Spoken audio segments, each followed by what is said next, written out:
कि हमारे सत्संग का जो विषय है वो बहुत प्यारा विषय है।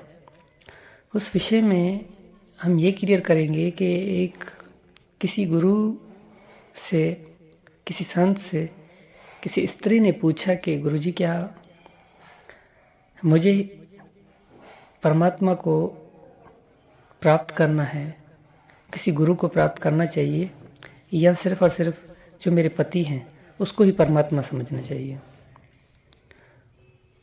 बहुत प्यारा विषय था, बहुत प्यारा सवाल था। देखिए, इस सवाल का जवाब इतना जल्दी हमें नहीं देना। पहले हमें हर एक बात को समझना पड़ेगा, हर तरीके से समझना पड़ेगा, और जब तक हम उसको हर तरीके से, हर वे से नहीं समझेंगे तब तक हम उसका जवाब नहीं दे सकते। तो सत्संग बहुत प्यारी है, बहुत प्यारी सत्संग होगी।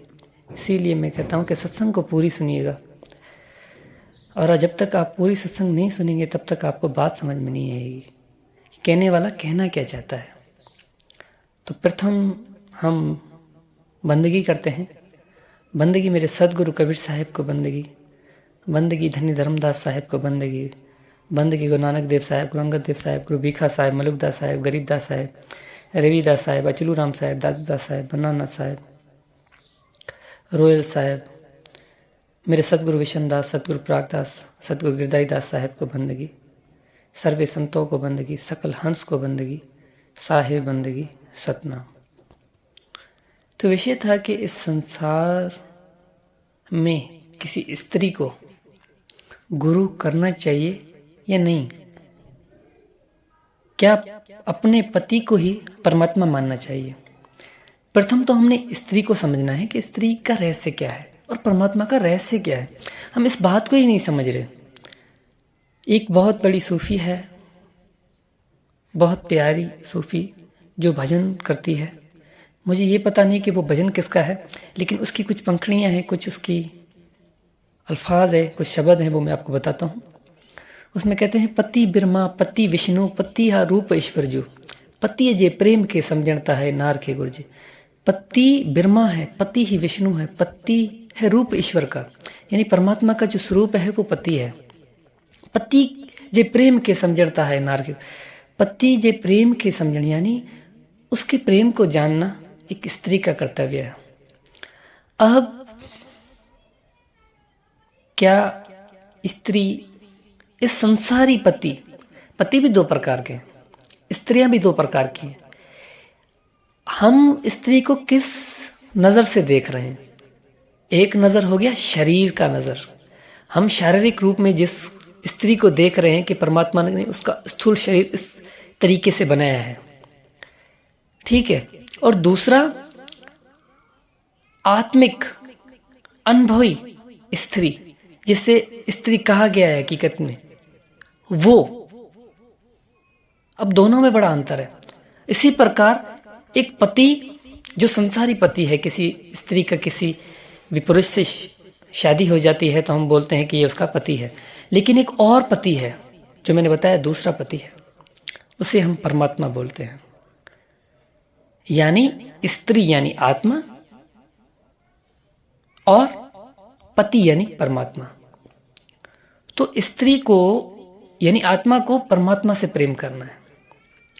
अब हम इसको उल्टा समझ के बैठ गए। हम यहाँ के संसार में शारीरिक यानी शरीरी रिश्तों को, शरीर से बंधे हुए पति को ही पति समझ के बैठे हुए हैं। हम समझ रहे हैं वो ही हमारा पति है। तो ऐसा बिल्कुल भी नहीं है। हमें इस बात से निकलना है, समझना है। अब किसी का पति अगर बीवी को मारे, कभी उसको समझे ना, कभी उसके विचार को ना समझे, कभी उसको जानने की कोशिश ना करे कि उसके हृदय में क्या है, वो क्या चाहती है, कभी उसकी खुशी के लिए कुछ भी ना करे, तो वो कैसा पति? फिर ऐसे पति के भी हमें पाँव में पड़ा रहना पड़ेगा? बिल्कुल नहीं, ये गलत है। मैं कहता हूँ कि पति वो है जो अपनी पत्नी से एक सम यानी एक नज़र होनी चाहिए। जो वो खुद को देखता है उसको भी उसी नज़र से देखे। अपने लिए अलग मार्ग और उसके लिए अलग, अपने लिए अलग सिस्टम, उसके लिए अलग सिस्टम, ऐसा नहीं हो सकता। अगर वो गुरु करना चाहे तो उसे गुरु करने की आज्ञा देनी चाहिए पति को। प्रथम तो ये कह रहा हूँ कि गुरु से, पति से आज्ञा लेनी ही क्यों? देखिए, आज्ञा जब भी हम लेते हैं तो कभी, अब हम आज्ञा ले रहे हैं, कोई गलत काम के लिए तो नहीं ले रहे ना, हम तो अपनी जीव के कल्याण के लिए गुरु कर रहे हैं। हमें गुरु करना है, हमें क्यों करना है? कि हमें हमारी आत्मा को उस सच्चे पति से मिलाना है, सच्चे परमात्मा से मिलाना है। ये शारीरिक है, कल को आपका पति मर जाएगा, कल को पत्नी मर जाएगी, क्या होगा? क्या हम मर जाते हैं क्या? नहीं ना। लेकिन जब आत्मा इस पांच तत्व, आज जिस हम शरीर में हैं, आज हम सत्संग सुन रहे हैं, अगर आज हमारा शरीर छूट जाएगा तो आत्मा को मार्ग नहीं मिलेगा, फिर वो भटकती रहेगी, अनेकों शरीर फिर धारण करेगी, और धारण करने के बाद फिर उसे मनुष्य जन्म मिलेगा, फिर उसे गुरु से मार्ग मिलेगा। तो हमें ये नहीं देखना, इसके लिए हमें किसी की आज्ञा लेने की कोई ज़रूरत नहीं है। संत सेवा गुरु बंदगी और हरि का नाम, औरों को न सौंपी उठकर कीजिए आप। साहब कहते हैं संत सेवा गुरु बंदगी, ये किसी से आज्ञा लेने की ज़रूरत ही नहीं है। जब आपका हृदय कहे कि मुझे ये चीज़ें करनी है, तब आप उठ के कर सकते हो। ये ना देखो कि अब मैं पिताजी से आज्ञा लेता हूँ, मैं माता जी से आज्ञा लेता हूँ, किस चीज़ की आज्ञा? हम कोई गलत कार्य कर रहे हैं क्या कि हमें आज्ञा लेने की आवश्यकता पड़े?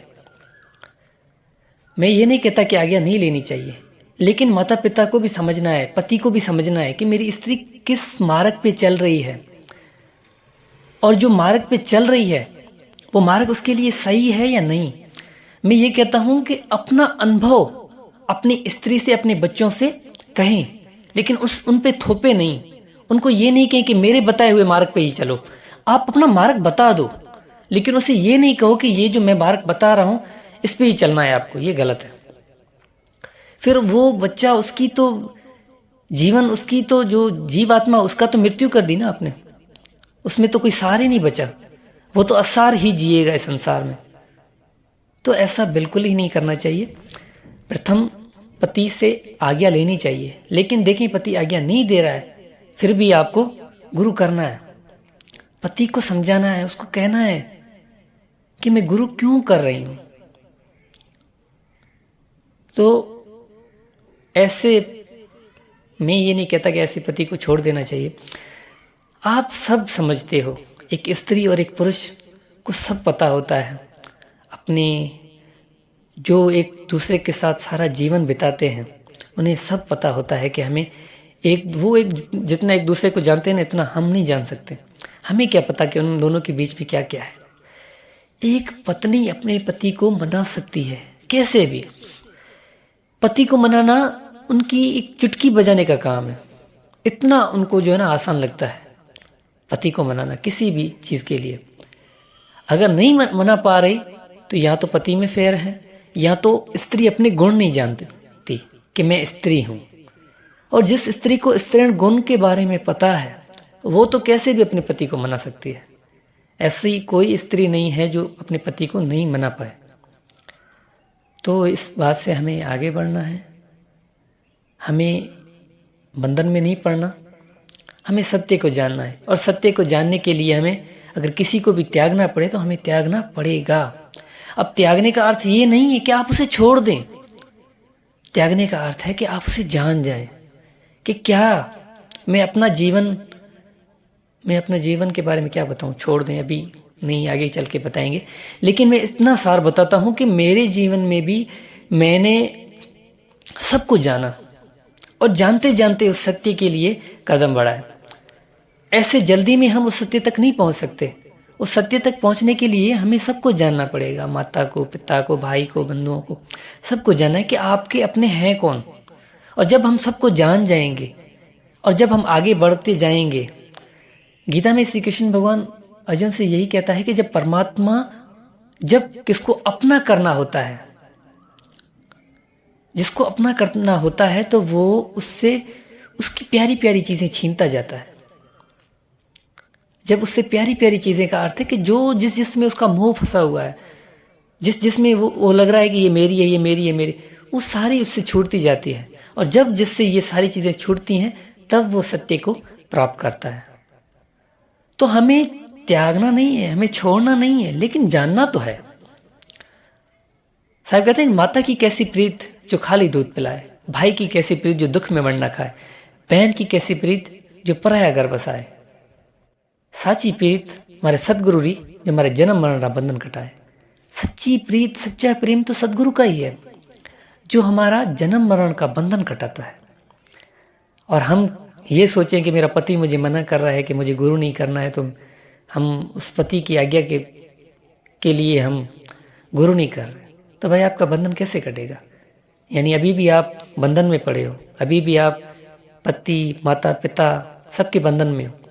तो बंधन से टूटना पड़ेगा। जब तक उस परमात्मा की तरह निर्बंध नहीं हो सकते तब तक आप उस सत्य को नहीं अनुभव कर सकते। अब निर्बंधन होना है आपको। साहब कहते हैं ना कि बंदे को बंदा मिला छूटे कौन उपाय, कर सेवा निर्बंध की तुझे पल में दे पहुंचाए। बंदे अब खुद जो बंधन में है हम उसी को पकड़ के बैठ जाएं। अब यानी कि अब उस गुरु ने ये कहा है, मैं ये नहीं कहता कि उन्होंने गलत कहा है, उन्होंने संसार को मद्देनजर रखते हुए, संसार को देखते हुए जो जवाब दिया, आज इस संसार को यही जवाब देना चाहिए। लेकिन ये जगत भक्ति है, मूल भक्ति ये नहीं कहती। जो परमात्मा की सच्ची भक्ति है वो हमेशा सत्य कहती है, वो सत्य का डंका बजा के सत्य कहती है, वो किसी से डरती नहीं है। ये नहीं कहती कि मैं अगर सत्य बोल दूंगा तो ये मुझ पर गुस्सा करेगी। भाई क्या होगा, किस चीज़ का गुस्सा? सत्य सत्य है, उससे कोई भी छुपा नहीं सकता। तो उस गुरु ने कहा कि आपको अपने पति को नहीं छोड़ना चाहिए, आपको गुरु करने की अगर वो आज्ञा नहीं दे रहे हैं तो आपको गुरु नहीं करना चाहिए, सिर्फ आपको अपने पति को ही परमात्मा मानना चाहिए। मैं कहता हूं कि ऐसा नहीं है। पति को ही परमात्मा कैसे माने जबकि हमने पति को जाना ही नहीं है कि पति है कौन। मीरा भाई जो भगत थी, जो संत थी, वो एक मंदिर में जा रही थी, तो वहां पे वो पुरुषों का मंदिर था, वहां कोई भी नारी मंदिर में नहीं जा सकती थी। जब मीरा बाई वहां पे गई तो मीरा मगन होके नाच के उस परमात्मा का भजन कीर्तन करते हुए अंदर चली गई। तो वहां पे पंडित था, पंडित बहुत गुस्से में और मीरा को बाहर निकालने लगा। तब मीरा ने कहा कि उस पंडित ने कहा कि आपको पता नहीं है कि यहाँ पे कोई भी स्त्री नहीं आ सकती, ये पुरुषों का मंदिर है। तो मीरा बाई ने क्या खूब सवाल किया, उन्होंने कहा कि मुझे इस संसार में कोई भी पुरुष नजर ही नहीं आ रहा। पुरुष है कहाँ पे, कौन है पुरुष? कि पुरुष तो सिर्फ एक है, पति तो सिर्फ एक है, वो परमात्मा है, हम सब उसकी नारियां हैं। यही बात मैं समझाना चाह रहा हूं। आपका जो पति है वो भी एक नारी है उस परमात्मा की। तो हमें उस सत्य से मिलना है, उस परमात्मा से मिलना है, और उसके मिलने के लिए अगर हम किसी चीज को भी छोड़ना पड़े, किसी भी मोह को छोड़ना पड़े, तो हमें छोड़ना है। हमें ये नहीं देखना कि भाई ये हम कैसे इसको छोड़ें, ये तो मेरा है।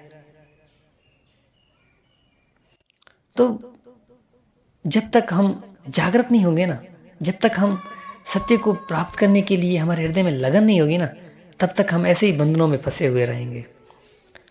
कहते हैं कि जब परमात्मा को प्राप्त करने की जिसके हृदय में लगन होती है ना, उसका प्रथम कदम ही उसका लास्ट कदम होता है, उसका आखिरी कदम होता है। हम तो प्रथम कदम ही नहीं उठा पा रहे, हम तो बंधे हुए हैं, हम तो अभी तक बंधन में हैं, हमसे हमारा पति नहीं छूट रहा।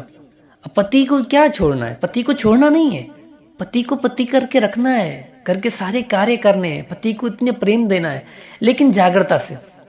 हमें यह समझना है कि जो मेरा सच्चा पति है वो परमात्मा है। तो यही आज की हमारी सत्संग का विषय था। आज के लिए इतना ही। साहिब बंदगी सतनाम।